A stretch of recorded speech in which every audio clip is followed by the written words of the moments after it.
because we're going to talk about commodity markets, there really is a supply and demand factor in those markets because it's the world's grocery store. They are real markets, okay? They're real. They have a real value, and that real value has a supply and demand aspect to it that no other market has. There's really no incentive or reason to buy a share of any stock. There's no real reason to buy a NASDAQ contract. There's really no reason to buy a S&P contract or sell short the Dow. It's an illusion based on the illusions of individual stocks. But a amount of gold or a bushel of wheat or soybeans, if you're on an island, and I'm going to borrow an analogy that Larry Williams used, if you're stuck on an island and you don't have anything and someone offers you gold or a bushel of wheat, what are you going to go with? You're going to go with the wheat. You can't eat the gold.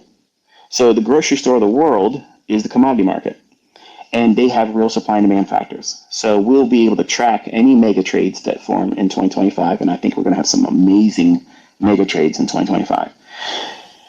I'll break down the monthly, weekly, and daily with you on a week-by-week basis, and intermittently throughout the week. If anything changes where things become more in line with what I give in the higher time frame review on Friday for commodities, don't look at other supporting studies with the interest rates because the interest rates are being manipulated.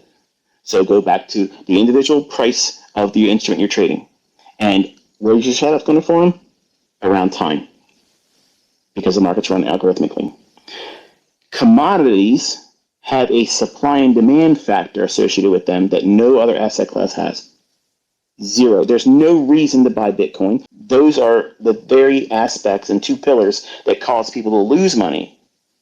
In commodities, you have a built-in advantage.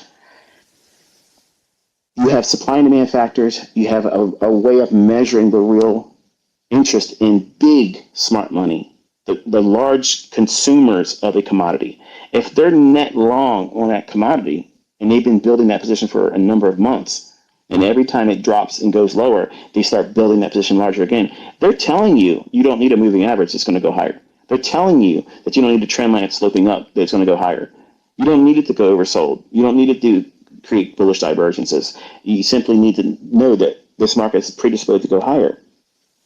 And if there's a backwardization between the contract's month's delivery price, meaning if it trades in March and it trades in June, if March's contract is trading at a higher price than June's contract, and June's trading at a higher price than September's contract, and in the future, that means that there's this backwardization of the normal carrying charge market. That means that you are in a commercial bull market.